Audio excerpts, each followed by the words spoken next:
Hello and welcome to my YouTube channel. This is Sophia, and today we'll be talking about Kritika Nakshatra. Kritika is a very interesting nakshatra as well.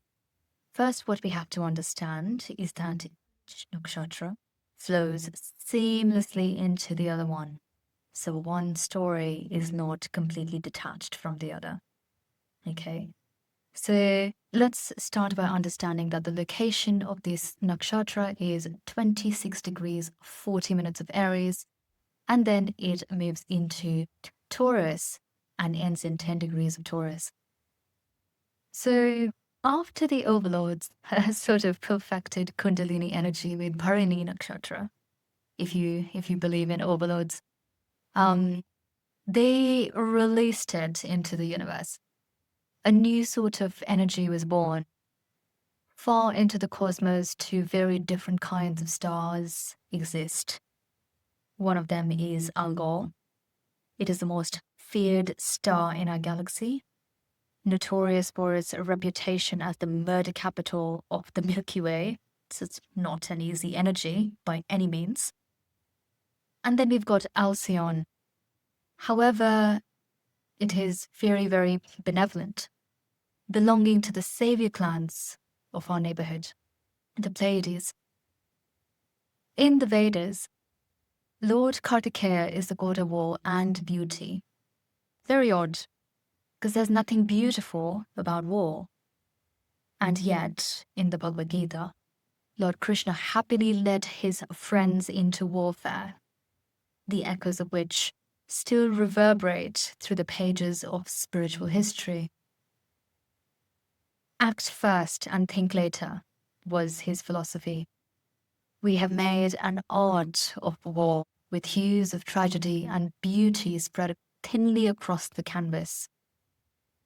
A great sage once said that enlightenment can be achieved by being either the purest light or the darkest void. There is no middle path. This violent nakshatra holds many secrets, because what else do we know is violent? Destruction is the first rule of creation. Some of the most poisonous plants and animals are the most attractive to the human eye.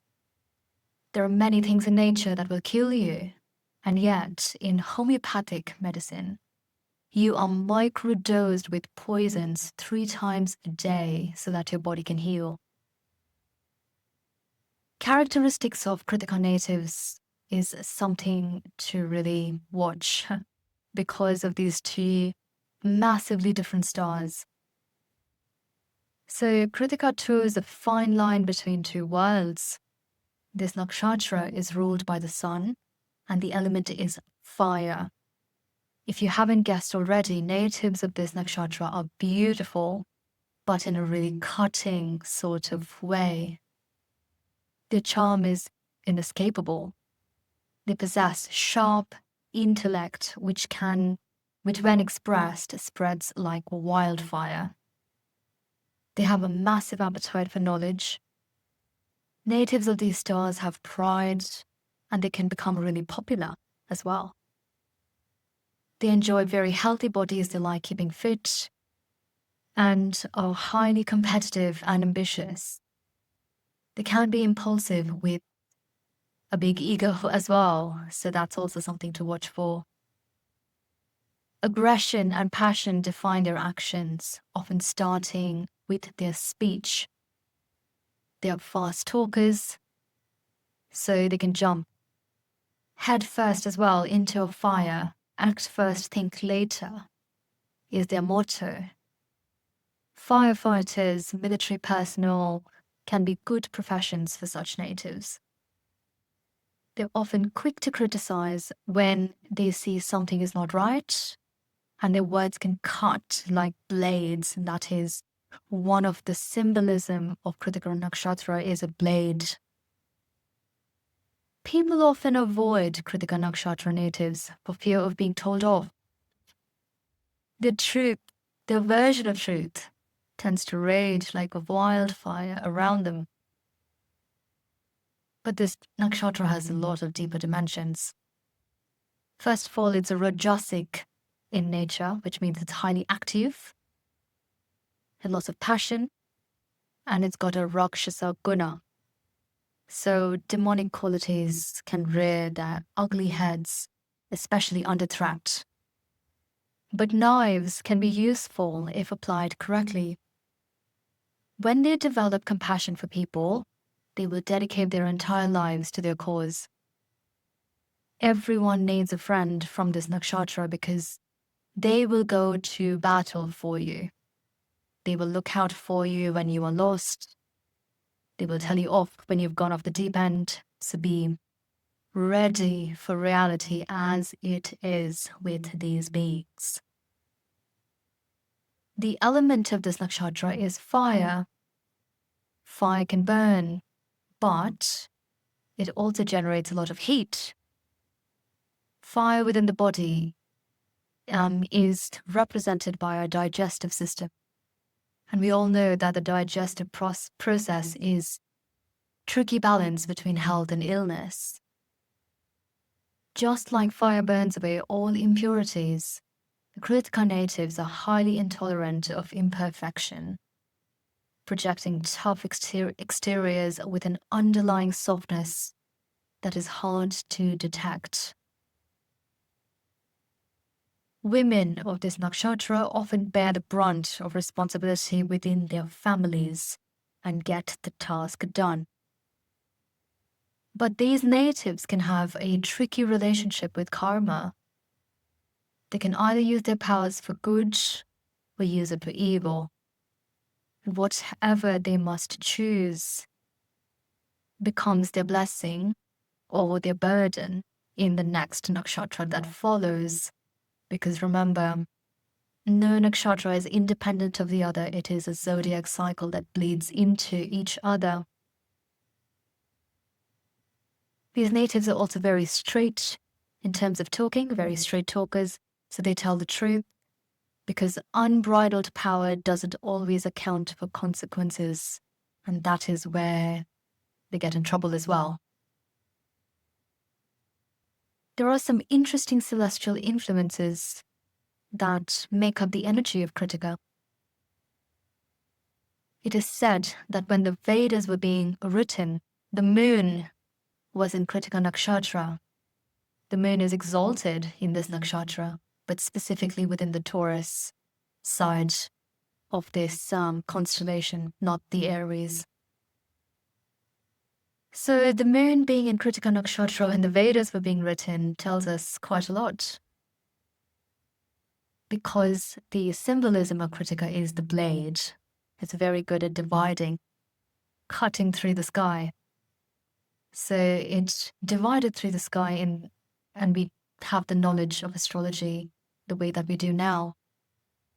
Because we were able to see the divisions very clearly. The moon has a nurturing, healing, and sustaining nature. When combined with the element of fire, something incredible happens. A highly sexual side to these natives emerge. Within the Aries part of the sky, these natives are more Algol than Alcyone.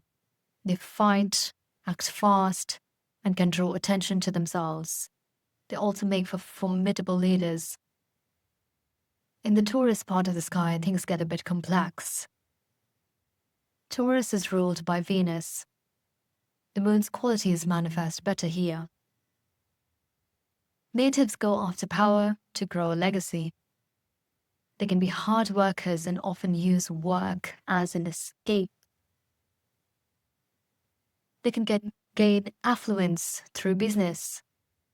But the confusion of Mars and Venus energies brings with them some jealousy and also underhandedness to their approach. When there are such strict morals in the skies, Kritikans can feel like misunderstood creatures. So they shrink into themselves, allowing a very select group of people into their orbit. They like to observe people, but with a tight grip on protecting their own identities. Identities is a big part of Aries, which can lead to a sense of frustration Anger management is an important remedy if they don't want to burn their bridges, because both Algol and Alcyone beings can be hot-headed. Let's talk about Algol and Alcyone a little bit separately to understand the energies better. Algol is known as the Dark Void.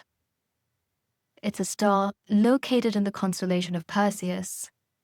It is the darkest void of energy where demons thrive.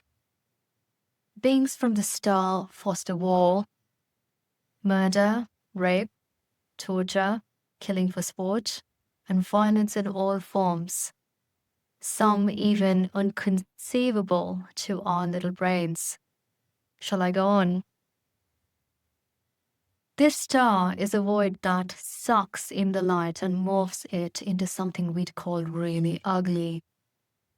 There is suffering, pain, and so much loss. This is not a place for oppression. This is not a place for reconciliation. You do not tell stories about Algol to kids at bedtime. If you are connected with Algol's energy in any way, be sure that your inner darkness will want to roam free. And yet, there is a place for anyone to find privilege here.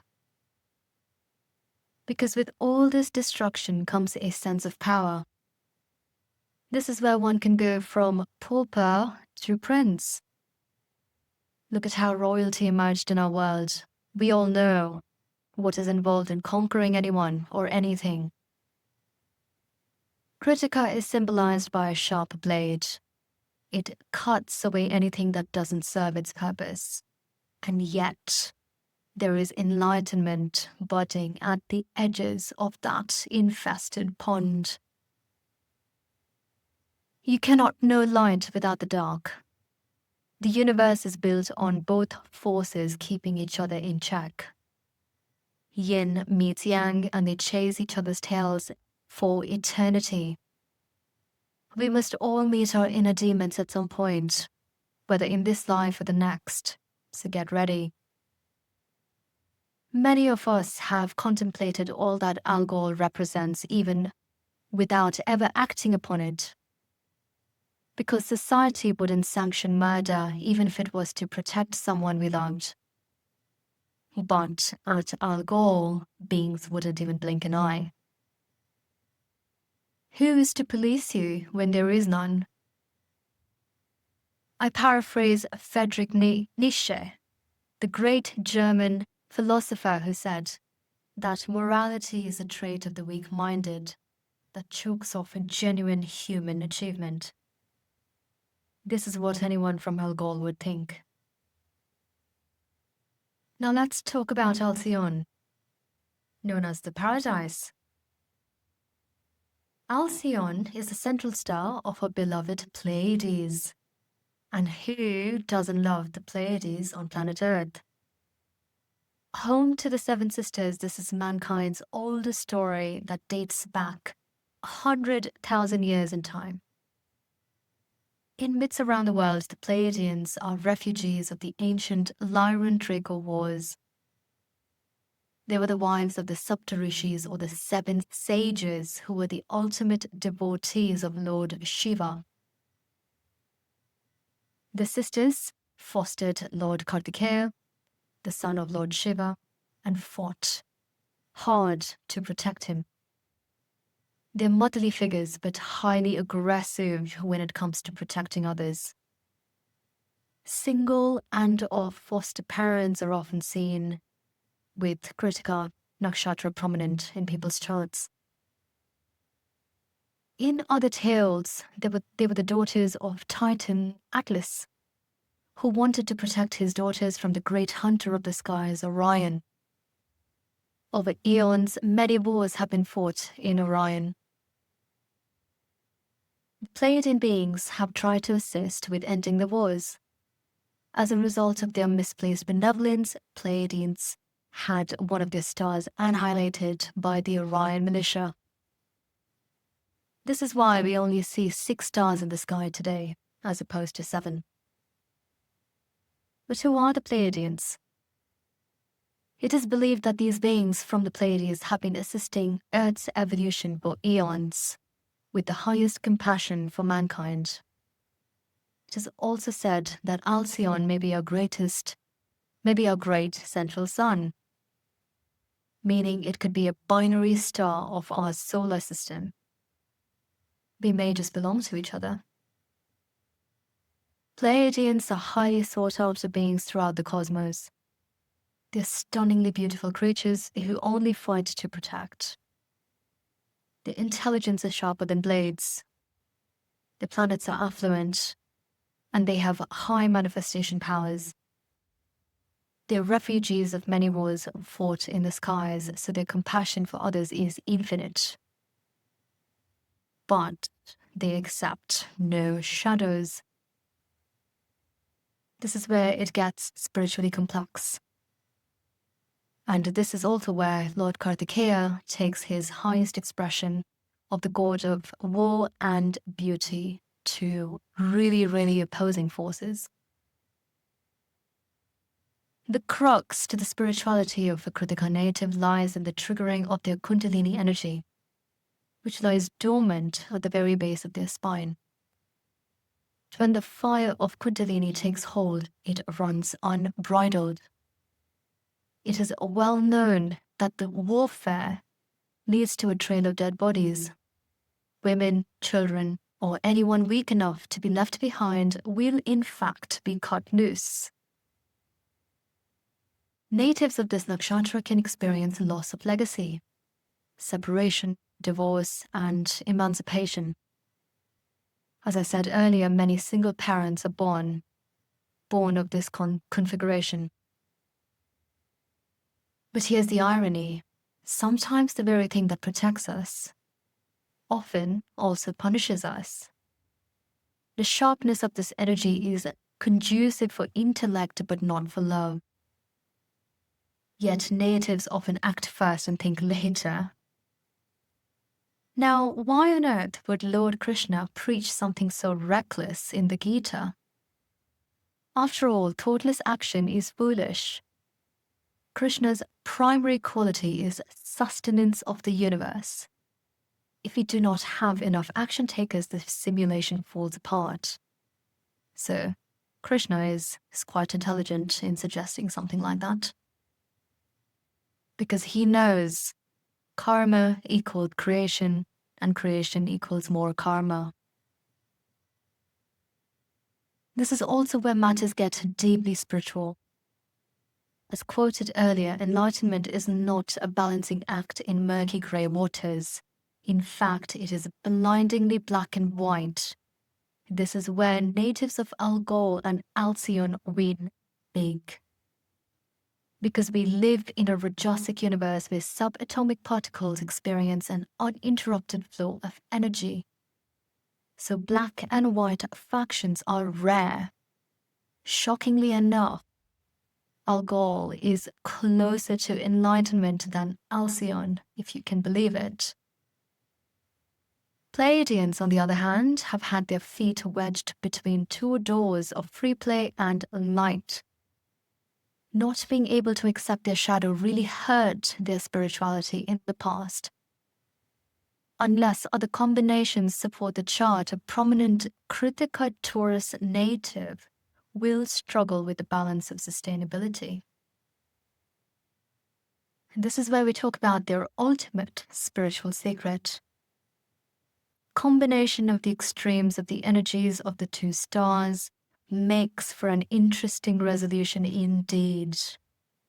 If a native was able to join forces with Algol and Alcyone, they'd be able to achieve something really quickly. And what is that? It's invincibility. Because the combination and the combined force of dark and light will give birth to the expressions of Brahma, Vishnu, and Shiva, also known as the Trinity of creation, sustenance, and destruction, all in one nakshatra alone. This is the sort of power associated with Kritika. So I really hope that you enjoyed this podcast today. And I'll see you in the next one. Bye for now.